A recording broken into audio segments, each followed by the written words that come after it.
Hello, everybody, and welcome to a new episode of Full Court Cleveland presented by FanDuel. I am Rafa Hernandez Brito, live from the Big Play Studios, and I can never say the name correctly, the Lakefront Burke Airport, whatever one of You're the right, you didn't say it correctly. A combination of those words, and I am joined by Sam Amico and by our new co-host, Teddy B. Yes, sir. We in the business, baby. Happy Halloween. I am glad his name is Teddy B and not Clutch B, because that is one of the most annoying mascots in the NBA. Hey, easy, Ralph. Easy on Clutch. Booby Gibson, retro Booby. Ooh, hey, Is that how you gonna last with that thing all night? Gosh, I had to get up out of that thing quick. See, that's why I wear a headband, because I like my body heat up fast. Look, Yeah. I'm already sweating. Yeah. Oh, Well, on Right, today's put me in the episode, we're game. gonna have, obviously, we're gonna take a look at some of the Cavs headlines. You know, we're gonna calm the people down. We're gonna tell people to relax a little bit. We're gonna break down also the weekly power rank presented by our friends at Garage Beer, and we'll take a look at some of the stories around the association. Very interesting topics going on. But first, guys, the Cavs are 3-2. The script here by our producer says they lost to the Knicks and the Celtics, both on the road. That is true. But then he says some fans are worried that they are struggling with the same issues that they have plagued them in the playoffs. Do fans need to relax? Does our producer need to relax and stop worrying about acting like another sport fan base? And there's still more than 70 games left. There's still people, I guess, teammates, absences and all that, trying to figure out what's going to work best for the team. What's your take on the 3-2 start? You know what my favorite thing is? If you switching sides, just stay over there, right? Just stay over there. Once things come together like a regular season should, once these guys spend some time learning each other, working their way through the season, and like you said, guys that are injured come in and guys find their roles. I love the process of a season this way as opposed to coming in feeling like you got everything together. Let's lose some games. Let's get beat up. Let's find that dog. Let's find that urgency. Let's find that chip.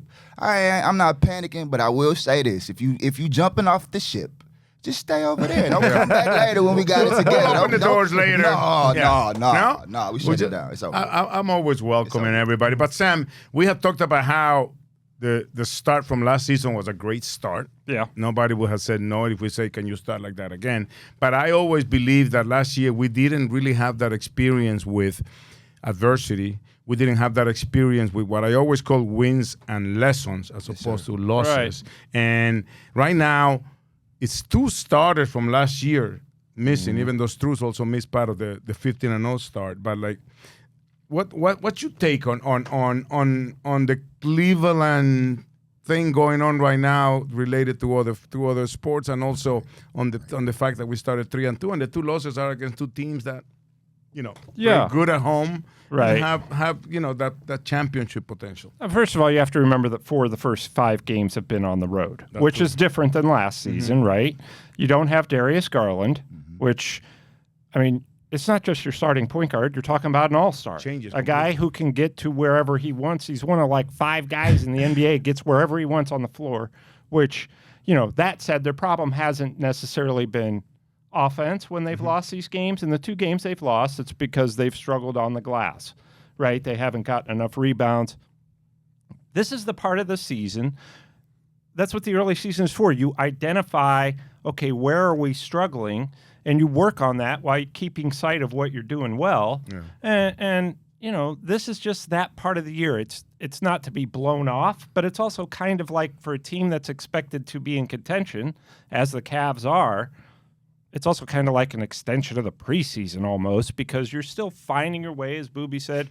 You're feeling yourself out and working people in and filling in for injuries. So they're 3-2, and yeah, I've seen it on my notifications and my emails. My mom texts me, "What's wrong with the Cavs?" I'm like, "Mom, calm down." We'll let your mom back in. Right? Yeah. But it shows the importance of the point guard position, right? Like, not just saying like not having Darius, but now everybody shifts positions, right? Yeah. Now Evan has to handle the ball more. Donovan has to not only think about his shots, but everybody else's shots. So there's just a lot of moving parts when you don't have that floor general on the court to make sure you're getting the shots that get you rebounds and puts everybody in position. Before we go to break. You're probably the wrong person to be asking this question. You know, Sam says it's the lack of rebounding. How much is it too many threes?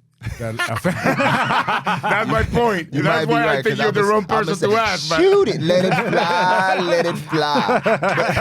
But you're right. When you go back to the point guard, it's about the right threes. You want to get the threes where you get into the paint first, and you getting those threes off of penetration. You can't just be coming down. I saw some threes last game. First shot off the dribble, pull up threes. When the momentum ain't going your way, not the right time to take those, and that's what the point guard would do. Did you ever meet a shot you didn't like? No, sir.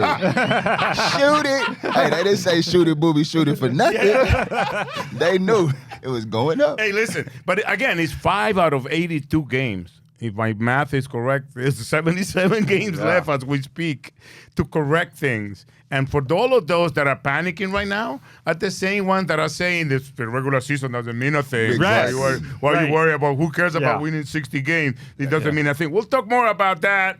And when we come back, we continue with Cavs headlines on Full Court Cleveland. The Big Play Sports Network is brought to you by Smart Choice Windows, energy-efficient products at an affordable price. Visit smartchoicewindows.com today. Right back at you on Full Court Cleveland now with Booby Gibson in the studio. And we left Teddy B away. He's going to be Teddy appearing. B coming out. He'll be here at Halloween night. Yeah. I'll be doing Legends night. So Teddy B will make an appearance. Legends Corner. I'm going to be wearing my costume on I got a costume on I'm wearing. Halloween. I got a costume. I don't know if I'm going to too. be allowed in the arena. I heard about costume. you with your costume. Yeah. They probably Sam won't Amico, let I you don't know in. what he's going to be dressed of. And yours truly, Rafa Hernandez Brito. We're going to go around the NBA, but first, Cavs headlines. One of the things that has always been talked about, and, you know, this whole thing about the 82-game schedule, that I don't see it as a problem, but Kenny Atkinson talked about the difficulties of the NBA's current 82-game, even though the league seems to have worked on lowering the back-to-backs and the 4 and 5, the leaving the Cavs and teams in the same city like they did in New York for the Cavs. We will do in Miami, and they will do here, and some other examples. It might be a tough road trip for But, us. you know, maybe it says 70 to 72 games would allow for a better product. Assuming you don't have nothing to do with the television broadcast companies, what's your take on lowering the season by 10 games? I was going to say, I know that'd be worse for my website, but I like the 82 games. I think that only because they've done it historically, but I also think it's a different era of basketball. It's more pace and space, right? Mm-hmm. So I think when you're running out to defend three-point shooters, the game has just evolved and changed, and maybe that takes more out of the guys. I get both arguments. Personally, as a longtime fan, I prefer that they stay at 82 games, but I also know the toll it can take, Booby, on a player's body. Yeah, I mean, it's a gauntlet, right, as a professional, but I also feel like it's a testament when you win it of that toughness, right? If you're going to play, everybody has the same 82-game schedule. Yeah. So, you know what I mean? At the end of the day, you're going to have some luck, but you're going to also have to have some heart, because when you get to the playoffs, you're going to be banged up. But to me, that's what an NBA season should be. If you cut it down to 30 games, now a team can get lucky, be healthy, and, run the table. But if you got heart, and it's going to test your will game 50, when you don't want to show up to practice, when you don't want to come to the gym, now we're going to see which team can turn it on there. And so that's where I feel like it's a testament to those real champions who face that gauntlet. There's no other sport that has that 16-game trip to the finals and, this whole deal. So I just think that it's a part of, to me, the warrior in us basketball players to be able to push through. So I think we get enough load management. We get enough things these days to kind of break it down. The athletes are bigger, to your point, and faster these days. So it does take a toll, but we all got the same 82 games. I don't believe in it. I believe, it's a very dangerous road. Not only when you talk about revenue for the team, when you're talking about getting rid of 12 games. Yeah. And also when you think about getting rid of 12 games, that means the meaningful season game goes down to like 60 because the last week or 2 weeks of the season are usually teams that are already in or are already out. So and also, if you are getting criticized right now for resting players at 82 games, what's going to happen if you cut that to 70? That means you're forced to play your stars? And you still going to be tired. I agree. I see the point that Coach is saying, but I also agree, Sam, that that is part of being a head coach right now, to be able to manage Yes. all those difficulties that the schedule brings. Yeah, that's just it. I mean, and obviously Kenny Atkinson wasn't complaining. He was just he was throwing just it out offering a there. point, yeah. And it's something that a lot of coaches have talked about, a lot of players. Steve Kerr really is where this generated the idea of cutting it back. Yeah, but that's at because least he's coaching a publicly. team that So what averaged they gonna- 38 years old. Right there, he's got an old group. So, So, what the players gonna do with them 10 games? They got to give the money back to Yeah, them. you know That's- what's going to that's happen? the That's other going to thing. end the conversation when they say, okay, the salaries are going to go down. yeah, that'll end it That's it. real Hey, quick. you know what would Yeah. stop a little load management too is if the games that you set out and you weren't injured, they cut that check too. Fines. Yeah. Well, it would be the fine. Just if you can't Yeah. play, if you are physically able to play and you don't, we'll just take that check back for that game. A few more guys to get out there. I wouldn't miss a minute. Another interesting topic now that we are approaching the end of the week in the month of October and November is the NBA Cup that starts Your this favorite. week. We have always talked about, and I can't believe they still put it here. Your thoughts on the court? Your favorite. I like wanna the hear court your this thoughts. year. I think it's just, yes, it's a little colorful, but it just you like doesn't this give me anxiety to look at because it's now the paint is the cup, which everybody has. Everybody has And- that strip yeah, all the way across It this just year. makes sense. Yeah. Before, it was just so hard to. And I agree with all the things that when people watch videos or watch highlights with the court, then you realize it's a cup and we're trying to raise this thing. But it has gotten a lot better. Yeah. I don't know if you guys agree with me in terms of the designs of the court. I love the courts right away. I love You the did terrible the Celtics design. court like and I love the Bulls, which was like bright red. It was ridiculous. I thought the more ridiculous, the better. I'm with you. At some point, I'm though, with you. I just have a feeling that my youngest son is going to, 20 years from now, is going to say, Dad, what was the NBA Cup? Yeah. You know, I don't know that this has staying power, but I think it's kind of cool. What do you think of in terms of the stock that you put on the tournament, because this is the third year, right? Yep. The first year, the Lakers and the Pacers were almost, in the finals. Absolutely. They lost because Halliburton got hurt against the Celtics. That's not the only reason they lost, but they were in the conference finals. And last year, Oklahoma lost the finals. So, is there any relation to tasting a little bit of that competitiveness in the middle of the season? I think what you learn is the habits of teams, right? You learn which teams have the mindset of winning and are already prepared for that gauntlet we talked about before. So I think that you could test habits and challenge habits early. And as a basketball player, we talked about how long the season is. You got to find the games within the game, right? And these are the games within the game. You can tell the guys, you want to say we can win some money, or you can say this is an opportunity to come together and win a title together, unify the team. So it's different things that coaches try to find all year long to get guys to turn it up a level. And I think the NBA Cup does that. Yeah, and just to be fair, and not only because I work with the league, but the league has been really good at coming up with things, evaluating the things that need to be either get rid of or put in. For example, this is the last year we're going to be playing the semifinals and finals in Vegas. They're going back to playing in arenas where fans from that team are going to be for the cheer, most and you part. can And I have think that's home one court. of the things that kind of affected the last couple of the only 2 years that we had the games in Vegas, because it wasn't really You don't get that the home Lakers court no more. fans, or even though they were close to LA, or the Oklahoma City fans. You weren't getting filling up the Milwaukee and Oklahoma City fans in Las Vegas, and that's not a shot at them. It's just that's hard to do in the middle of the season to plan a trip like that. Not only that, when you So- have people in Vegas willing to pay a little more money for the ticket. Exactly. So that kind of shuts out the home local fans. I think that's a good move, and I do think, to Booby's point, it doesn't hurt anything.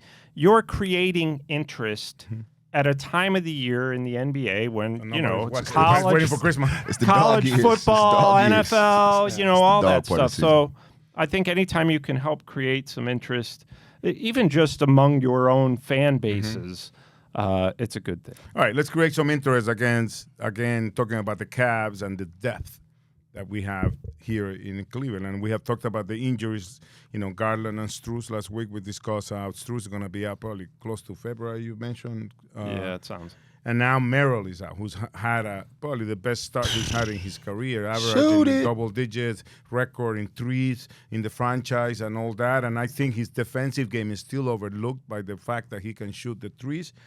How deep is this Cavs team, Booby? Can they survive, with the pieces that they have added? And we talked about the pieces that are going to be important, especially off the bench. Absolutely. I mean, has been our superpower. We talk about our depth. We talk about Kenny Atkinson using these guys and putting that confident spirit in these guys, and these are the moments where it happens. You may lose a game or two during this process, but the beauty of the wins in these moments are your Jalen Tyson is getting his minutes. These Evan Mobley is getting his minutes handling that ball under pressure in pressure-packed moments. We're giving him the ball and saying, you try to win the game. Like, these are the moments that build character and they build a team up towards the end of the year. So I love our depth. And I love the process that this team is going through right now. I want it to continue, and I want guys to continue to get opportunities in the face of the fire to see what we got.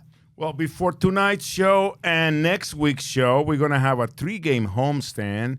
We're going to talk about each and every one of those 3 matchups here at Rocket Arena when we come back on Full Court Cleveland.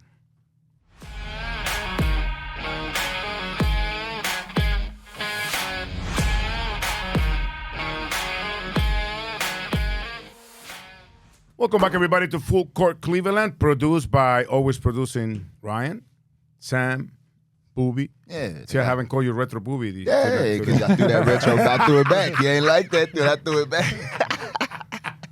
The upcoming homestand, you mentioned about the 4 out of 5 first games in the season for the Cavs have been on the road. And this is not a complaint. It's just a disclaimer. The Canadian team is coming to visit again at Rocket Arena, and Rafa Hernandez Brito has not been invited to sing O Canada at Rocket Arena. Now I'm hoping the 965, whatever the name of the team is for the G League, and my friends at the Charge can actually extend an invitation so I can perform O Canada. You shouldn't have said for that people today. at Public Hall. But I'm finna tap in with my guy Sean today. We're gonna make that back happen. to the game and the topic in hand. The Raptors come into town, a completely different team, Sam, and I think they have done, after they won the championship, 1 or 2 or maybe 3 retooling, rebuilding processes. And one of the changes now is what's his name? Ingram. Yeah. Ingram. How much does he change the team? And they're going to end up paying the bill for the lack of guard play. Yeah, that, first of all, Ingram obviously brings a lot of scoring. They've got a lot of talent. Scotty Barnes is a nice player. R.J. Barrett is still a very solid to above average NBA player, a good scorer. So you have 3 guys there that kind of all play the same position and same style, but they can all put up points. I mean, you're getting like 60 points a game right there from those 3. Quickly, I think, is a pretty good point guard. Streaky. And obviously you would want some consistency there. That's something that they're going to have to figure out. They've struggled in the early season, the first week of the season, simply because I think they're in that position where they're kind of figuring things out with adding Ingram and another scorer. That's a big addition. So, they're dangerous, though. They're very dangerous, and I think kind of a sleeper in the Eastern Conference this year. Speaking of sleepers, the Hawks had a really good run in the playoff.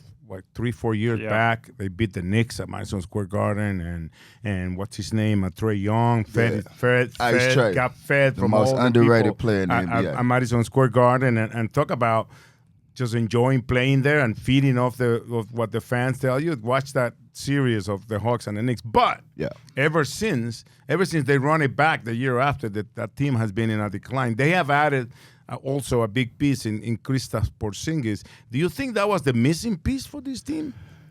I think they're missing pieces. I don't know if there was a piece away from getting there, but he helps. I think him and Trae Young in the pick and roll is very tough to guard. But they have great role players. But I think if the kid, what is JJ Jackson, the Jackson kid that's coming up, if he takes that Johnson. If he takes that step, I believe, then they kind of contend. But he hurt his shoulder last year, and he was kind of becoming that second player on that team that can get a bucket. So I think there's some steps away. But when you got Trae Young on the floor, like you said, in that Eastern Conference Finals, he's just so dynamic. I think he might have got injured last night. Watching that game, and he's the little engine that could. Jason Daniels led the league in steals last year. Yeah. Is that something that could affect the Cavs without the starting all-star? For sure. player? Yeah, Dyson Daniels was fantastic, obviously. And last year, if you remember, as a rookie, Zachary Rissachet, the number 1 overall pick a couple years ago, had a huge game against the Cavs in that NBA Cup game. So that's a team that, what are they going to do? They on paper they look pretty good. As Boobie said, the Jalen Johnson kid was really coming along nicely until they almost traded him away, but everybody wanted him. And the funny thing is DeAndre Hunter had a couple of big games against the Cavs last year with the Hawks, so that helps having him on our side. But that's a team again. Where, if this all comes together, they're going to be dangerous. And by the way, if you haven't been watching, the Atlanta Hawks are coached by Sam Amico's roommate.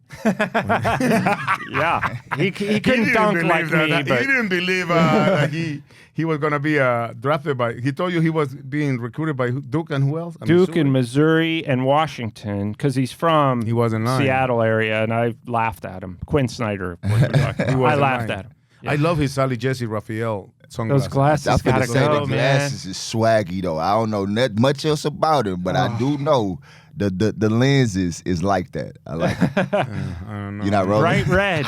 I ain't a fan of that. As you know, speaking about that, those are not Sally Jesse Raphael glasses. For those of you that are too young to remember who Sally Jesse Raphael was, Google it and it'll make sense to you. The glasses. Sam and I know who Sally Jesse Raphael. Sally Jesse Raphael must have had the third game in the homestand is by an undefeated team at the time we speak, by the leading scorer of the NBA right now in Tyrese Maxey. Yeah, buddy. Joel Embiid that seems to be happy playing with Maxey without Paul George. Right. 4-0 right now as we speak. Is this like a small sample movie of the 76ers? Is this something that will continue when PG-13 comes back? Is this something that we should start worrying about the playoff going somehow, some way through Philadelphia? I mean, whoa. You say going through Philadelphia, I don't know if they're going to push it that far, but I think they are now a playoff team. I do think what they were missing when you talk about their team was they were trying to figure out what that 2 spot was. And I think BJ gives Maxey that counterpart. So so now he could kind of be himself and he don't have to do everything. He could take a couple plays off and let that little athletic kid just go try to dunk on somebody. But I call them the Blues Brothers. They just get out there and just get to it. And I love backcourts that are that dynamic that teams have to prepare for. It reminds me of like NBA jams back in the day where you can go out there with 2 guys. So it's fun to see. And Skinny Embiid he's not playing every game, but the games that he's playing, you still got to deal with him. So having him on the floor plus those 2, I just don't think I don't think the East is strong enough right now to keep that team out of Nobody playoffs. talks about the Hornets as a great defensive team, but they're the only team that kept Maxey below 39. He only put up 28 against them. Right. Is health the question here, Sam? Yes. I think so. No. I mean, I think that that's the big thing with them, and that's probably why they were hurting as badly as they were last year. They couldn't keep their quote-unquote big 3 on the court. I watched them the other night against the Wizards, and Boobie's right. That backcourt is electric. And, I mean, Maxey, to me, it's like, boy, talk about a guy who gets to wherever he wants on the floor and gets any shot he wants. That makes him dangerous. I think what I watched the other night, and it's a small sample size, but they're moving away from Embiid a little bit offensively and letting the guards do it, and he seems just fine with that. So it'd be very interesting when Paul George comes back. How does he fit in? And that kid who killed the Cavs last year is injured as a rookie. Was it McDaniels? Yeah. I mean, when he comes back, too, you've got a good balance of youth and then veteran guys like Paul George and Embiid who have been there before and won. Well, that's the homestand for the Cavs, Raptors, Hawks, and 76ers. And I have good news and bad news. The good news is we got Power Rank coming. The bad news is we're back in the studio, so Sam is like, they could pick 3, it's going to take all hour. We'll find out when we come back on Full Court Cleveland.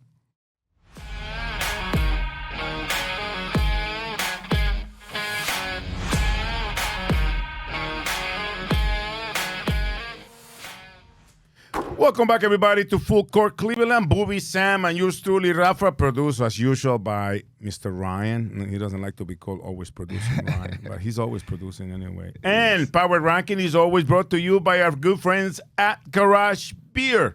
Garage Beer comes in just 2 flavors, classic light lager and lime. No frills, no bitterness, no IPA. It's just beer flavor beer.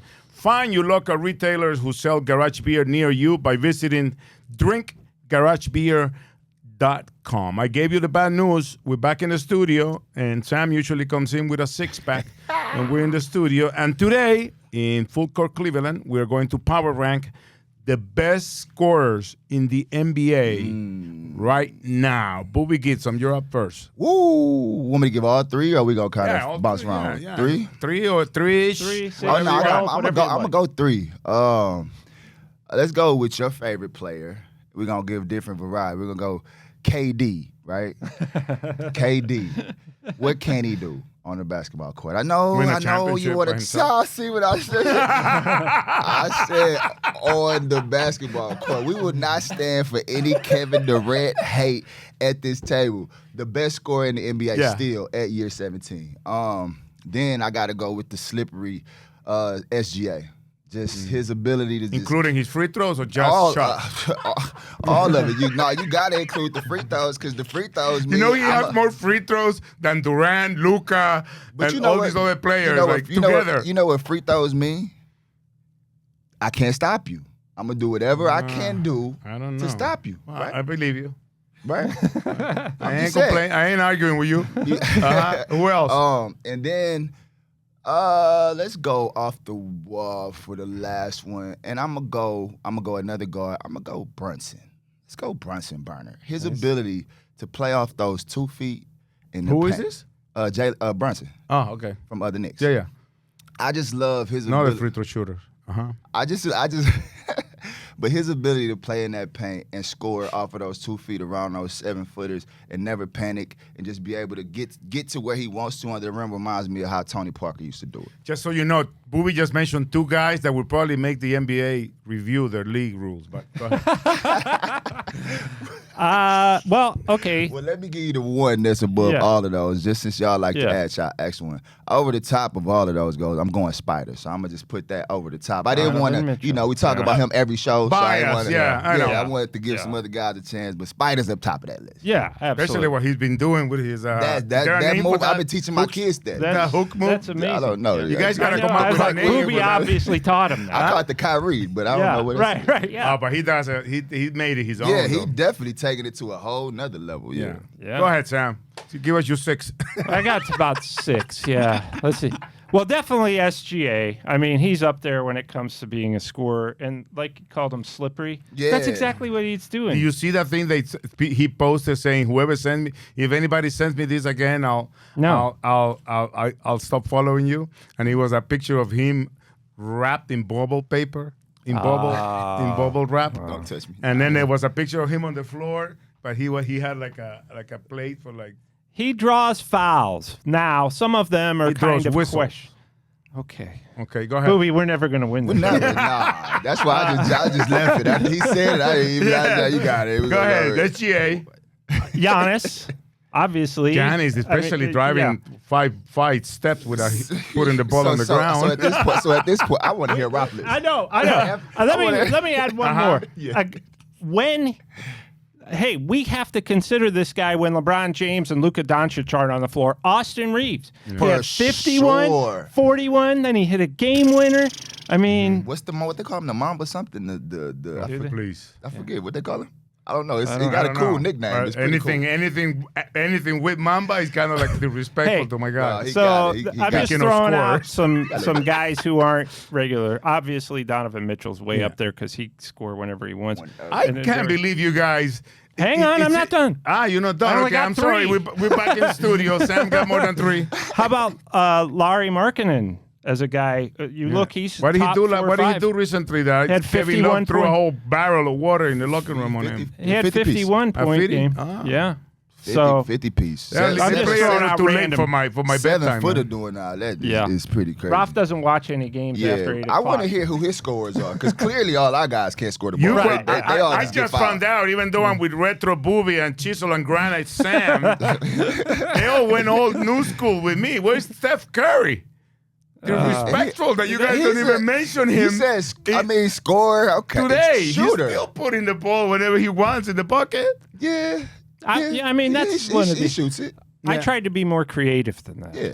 Luka Doncic when has you to said be there. scorer, that's what I was Yeah. thinking. Go, Luka. Yeah, but he's a scorer, though. Yeah, absolutely. I mean, Luka Doncic has to be a guy that can create his own shot, can drive to the hoop, can go. Yeah, I mean, he's up there. Yeah. Jokic. I think it's foul too.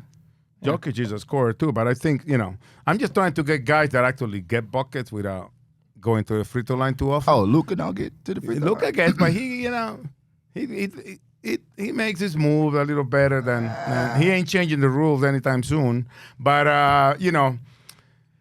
and I agree with you guys. Most of the guys that you mentioned are guys now that put, you rocking with Tyrese us. Maxey Okay, leading there the you league go. in Okay, scoring. let's see if you have one more. You know, Okay.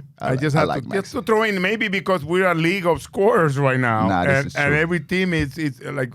We doing some wild numbers across the league as far as guys getting 40 and 50. I don't know what that's about, what the trend is, but I love it. It's a great way to start the year. It's kind of like Dick's Chick the Long Ball in baseball.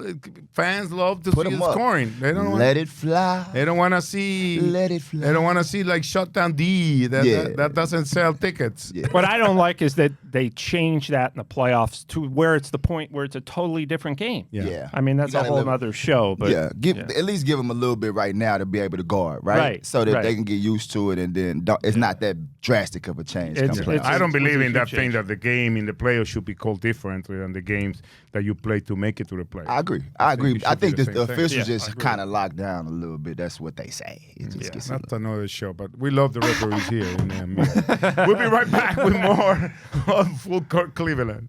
The Big Play Sports Network is brought to you by Fairway Ford, the largest inventory of new Ford trucks, the lowest pricing, and same hometown level of service. Visit fairwayfordohio.com today. Welcome back, everybody, to Full Court Cleveland. Booby, Sam, and yours truly, Rafa Hernandez Brito here with Full Court Cleveland, and we're gonna go around the association. Still, Booby's got our cars booted and towed. We're just like going around the association on our own dime. Walking around the association. Hot start. The Thunder, the Spurs, and the 76ers. And the Bulls that we speak. I don't know if they won last night or not, but the Bulls are still yes. some of the 4 remaining undefeated Bulls. teams in the NBA. The Bulls? Are you surprised by the Bulls this season? I didn't know, so yeah. Clearly, I have to check if they won last night because they were playing. But I will say, Giddey has been coming on for a few years now, so it's good to see him get the ball and be able to do his thing. Not sure who they played. I don't know if I'm putting them in the playoffs. So it's another thing where we talk about these early it's just 5 games. So I'm going to stick to that. Yeah, it's a surprise to see them. But the team that I will say, I don't know if this is on the list, but the Spurs do have me interested. Watching that team with the way they're coming together and seeing how Victor is now. He won a game without shooting a three-pointer and still had 30 that game. Yeah. Whew, listen, I don't know if the NBA ready for this young fella, but I'm excited to see. And I it. want to see, everybody when Victor Wembanyama and what's the name, Chet Holmgren came to the league. Obviously, Chet missed his first year due to injury. Everybody was waiting for, oh my God, the duel, between Chet and Wemby. I want to see Wemby and Giannis, for example. Yeah. I want to see Giannis drive to the hoop. And see if he can put it in. Yeah, no, This see if he can year. put it in the basket the way he's been able to do it, like 85-90% of the time that he goes to the basket. But his health, I asked you about the Sixers. The Spurs are kind of in the same boat because health with Wemby is a big question mark, let's say. Yeah. Do you agree with that? That health for these two guys, these two teams, and a guy for San Antonio, it's what will probably keep him from continue being the story or the surprise of the league? Yeah, I would say in these first 4 games, he's taken it to another level. Yes, sir. And that's scary. I saw a couple of the games he played. I watched the opener against Dallas when I'm just like, oh my gosh. this guy is Put him gonna, behind his back. Step It's like, back. what do Yeah. you do? Yeah. And I mean, blocking shots, what he does defensively is amazing. He's a good passer. You know, a lot of guys just pass. Some guys are really good passers, and for a big guy, he's an outstanding passer, and he scores at will. So when I saw him, I'm like, okay, this guy's ready to take it to another level, like league MVP type of level. Yes, health is a huge thing with anybody, but especially them, because everything they do is going to be centered around him and their success moving forward. And then the Sixers, of course, Embiid and George and those guys. Taking away the game against San Antonio that Sam just mentioned, because the Dallas Mavericks tried everybody. The roster tried to stop Wemby, and nobody could, including rookie Cooper Flagg. What's your impression of the rookie so far, and the youngest guy, and you know, we talked about it before. I wasn't on the Cooper Flagg bandwagon. Yeah, I was worried, but now seeing him play, there's nothing the kid can't do. He did struggle one game, but that's normal. That's a part of the process. He came right back the next game and played well. So I think that kid's trajectory, he's another kid with no ceiling. It just depends on which part of his game he decides to really focus on. Will he be, because he has moments where he wants to be the facilitator and get everybody going. Then he has moments where he's more aggressive. I think he'll be a do-it-all kind of guy, but he'll have to find his niche in his game. He'll continue to find it all year. So I'm joining the Cooper Flagg bandwagon. I think that's growth possibility for him to be able to do all that many things, and also because he's playing in a team where soon will be Kyrie generating. Yeah.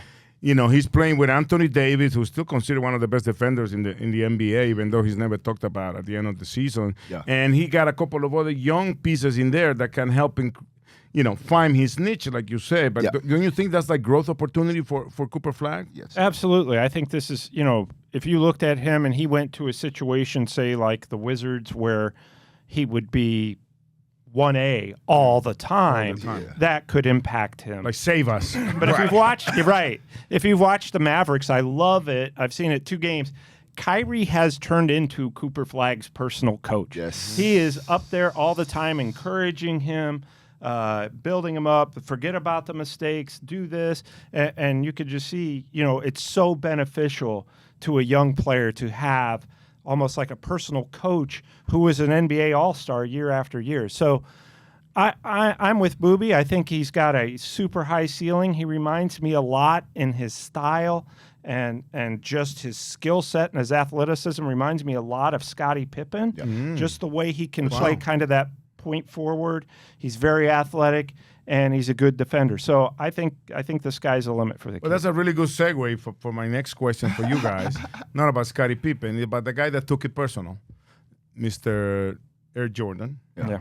At his 62 years of age, he was talking about load management. And he spoke out against load management. And I know you still not that age, Boobie, but he a little bit below in the retro scale.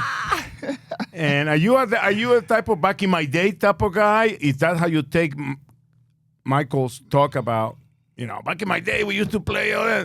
I'm always on the side of, but you know what? If you were playing on this day, your career would last a lot longer. Yeah, that's what I mean. I'm not one of those guys that try to compare, being as though I crossed a few of them. Mm-hmm. I was able to kind of catch that 2000s generation where it was all post-ups and back downs, where you had Tim Duncan and Kevin Garnett, and the pace was super slow. And then as Steph Curry and these guys came in the league, I was still in the league and the pace ramped up, but I felt the difference of how I can hear what Jordan was talking about, how I had to fight for my life as a small guard during this era, and now in this era, I ain't have to. I could just run around the court and find my shot, and it didn't really matter if I played defense. So both guys have a point, but both times it was still hard for me to play on the floor. You know what I mean? So it's really hard to compare. I think all of them are just as difficult. It's just different times. The game evolves. The biggest argument he has is the rules.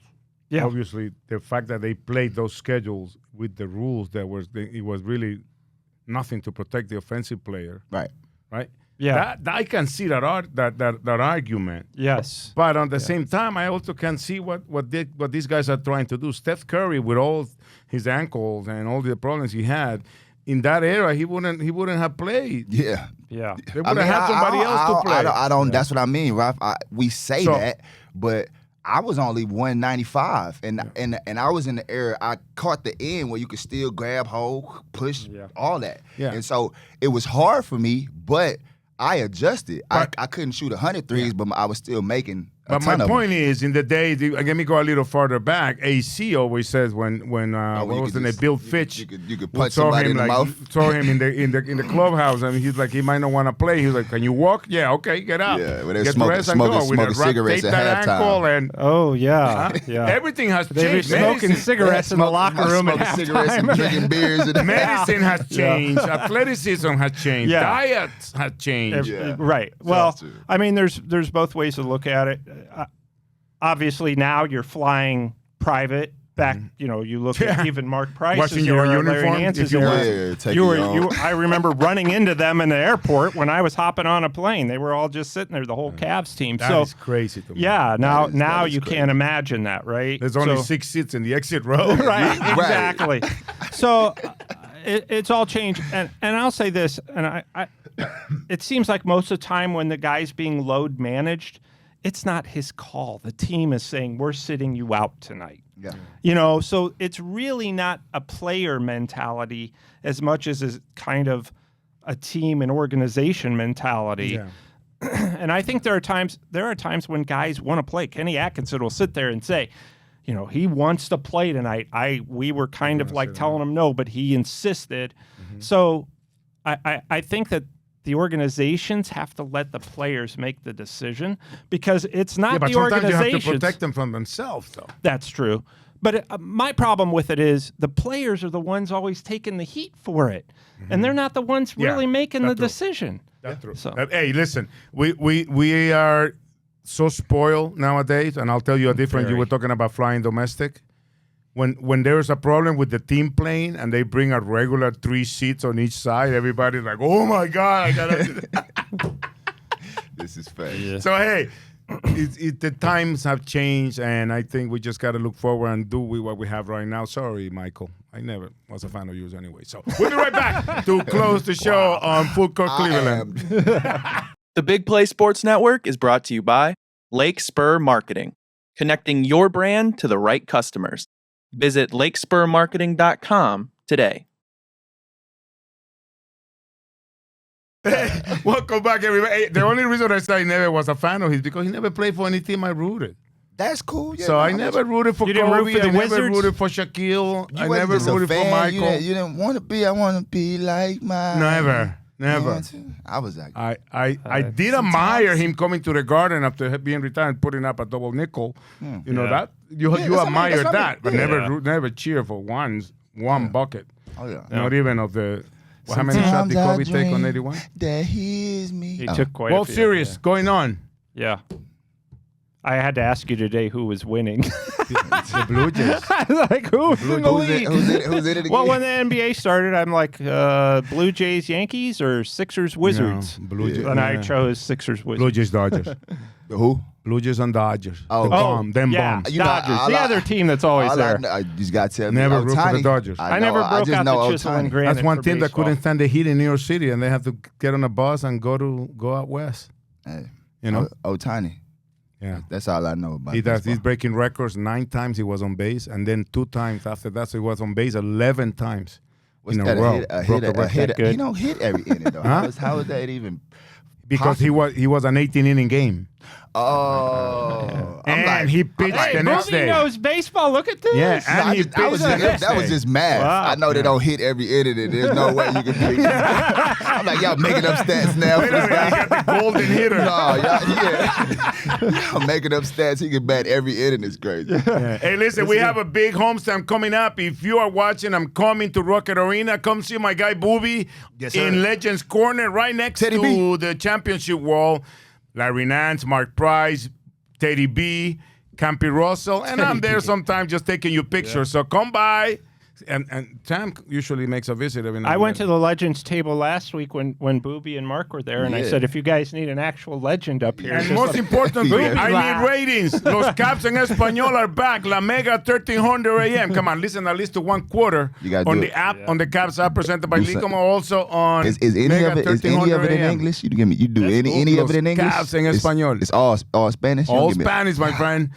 So I need we'll a be little back next something. week. Let's see how we're doing these 3 games that are going to happen in between shows. And Ryan, Booby, Sam, Rafa, see you next week on Full Court Cleveland.